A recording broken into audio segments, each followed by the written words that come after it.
আমার নাম ড্যানিয়েল, একজন ছাত্র। পবিত্র কোরআনের 7 নম্বর সূরার 54 নম্বর আয়াতে বলা হয়েছে যে আল্লাহ আকাশমণ্ডলী আর পৃথিবী সৃষ্টি করেছেন 6 দিনে। আর 41 নম্বর সূরা আয়াত 9 থেকে 12 পরিষ্কারভাবে বলা হয়েছে যে আল্লাহ তাআলা আকাশমণ্ডলী আর পৃথিবী সৃষ্টি করেছেন 8 দিনে। আপনি এ ব্যাপারে কি বলবেন? ভাই যে প্রশ্নটা করলেন, এটা করে থাকেন খ্রিস্টান মিশনারিরা পবিত্র কোরআনের বিরুদ্ধে। আর কোরআনের অনেক জায়গায় বলা হয়েছে যে আল্লাহ আকাশমণ্ডলী আর পৃথিবী সৃষ্টি করেছেন 6 দিনে। আপনি যেটার কথা বলছেন অধ্যায় নম্বর 41 আয়াত 9 থেকে 12, আপনি বলছেন কোরআন নাকি বলছে আকাশ আর পৃথিবী সৃষ্টি হয়েছে 8 দিনে। এই 8 শব্দটা কোরআনে কোথাও বলা হয়নি। কি বলা হয়েছে সেটাই বলছি। পবিত্র কোরআন বলছে যে আল্লাহ সুবহানাহু ওয়া তাআলা আকাশমণ্ডলী আর পৃথিবী সৃষ্টি করেছেন। যারা এটাকে অস্বীকার করে, কিছু মানুষ অস্বীকার করবেই, এরা হচ্ছে তারা যারা শিরক করে।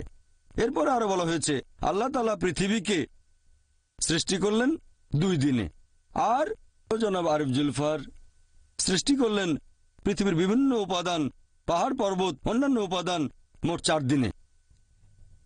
এরপর 41 অধ্যায়ের 11 নম্বর আয়াত, সুম্মা, এটার বেশিরভাগ অনুবাদী বলছে তারপরে। এটার আরো অনেক অর্থ হয় তারপর আল্লাহ তাআলা আকাশমণ্ডলী সৃষ্টি করলেন 2 দিনে। এখন সাধারণভাবে মানুষ বলবে 2 যোগ 4 যোগ 2 সমান সমান 8। তবে 8 শব্দটা কোরআনে নেই। আল্লাহ আকাশমণ্ডলী সৃষ্টি করেছেন 2 দিনে। এখন যে কোরআন সম্পর্কে জানে সে উত্তর দিতে পারবে, তবে যদি কারো ভাষা জ্ঞান থাকে সে ভুল পথে চলে যেতে পারে। আর পবিত্র কোরআন বলছে যারা এই আয়াত দিয়ে মানুষকে ভুল পথে নিয়ে যেতে চায় তারা আল্লাহ তাআলার সাথে অন্য কাউকে শরীক করছে। তাহলে আল্লাহ তাআলা জানেন যে অনেকে এই আয়াত ব্যবহার করে মানুষকে ভুল পথে পরিচালিত করবে। এবার উত্তরটা বলছি। উত্তরটা হচ্ছে আল্লাহ তাআলা পৃথিবী সৃষ্টি করেছেন 2 দিনে, তারপর পৃথিবীর উপাদান গাছপালা পাহাড় পর্বত সমানুপাতে মোট 4 দিনে। সুম্মা, আরবি সুম্মা শব্দের আরেকটা মানে হচ্ছে একই সাথে। এর একটা মানে হলো তারপর, তারপর হতে পারে একসাথেও হতে পারে। তাহলে একই সাথে আল্লাহ সুবহানাহু ওয়া তাআলা আকাশমণ্ডলী সৃষ্টি করেছেন 2 দিনে। যেমন ধরেন আমি আপনাকে বললাম আমি একটা বড় বিল্ডিং তৈরি করব 30 তলা উঁচু মোট 6 মাসে। এটাই আমার কথা। এখন আপনি যদি খুঁটিয়ে দেখেন যে আমি সেই বিল্ডিং এর ভেতরটা, তার মানে তৈরি করব ফাউন্ডেশন 2 মাসে, আর স্ট্রাকচার সেখানে 4 মাস, পুরো 30 তলা।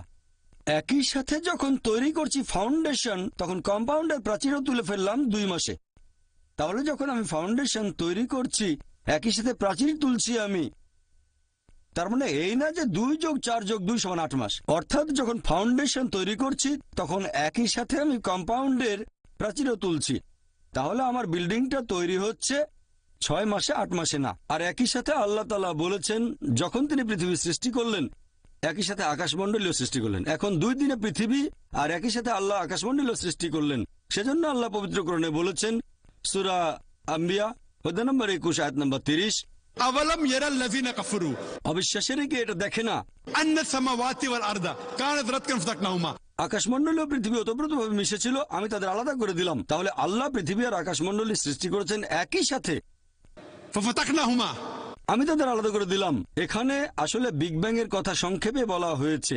এখন বিগ ব্যাং থিওরি আমাদের বলে যে পুরো বিশ্বজগৎ প্রথমে ছিল একটা বিন্দু, তারপর বিস্ফোরণে সবকিছু আলাদা হয়ে গেল, তারপর তৈরি হলো গ্যালাক্সি, নক্ষত্র, বিভিন্ন গ্রহ, পৃথিবী, আমরা এখন যেখানে আছি। তাহলে বিগ ব্যাং এর ভিত্তিতে বিজ্ঞান কোরআনের সাথে দ্বিমত পোষণ করেনি যে আকাশমণ্ডলী যখন সৃষ্টি হয়েছে পৃথিবীও একই সাথে সৃষ্টি হয়েছে। এখানে প্রথম 2 দিন আর শেষ 2 দিন আসলে একই সাথে। এটা পরস্পর বিরোধী নয়, বলতে পারেন পুঙ্খানুপুঙ্খ রূপে। পুঙ্খানুপুঙ্খ মানে এখানে অন্যান্য বিষয়গুলো আছে। এটা পরস্পর বিরোধী না। পরস্পর বিরোধী মানে দুটো জিনিস একে অন্যের বিপরীত।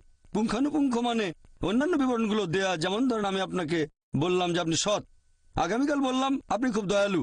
এটা পরস্পর বিরোধী না, এটা পুঙ্খানুপুঙ্খ। আপনি সৎ, পাশাপাশি আপনি দয়ালু।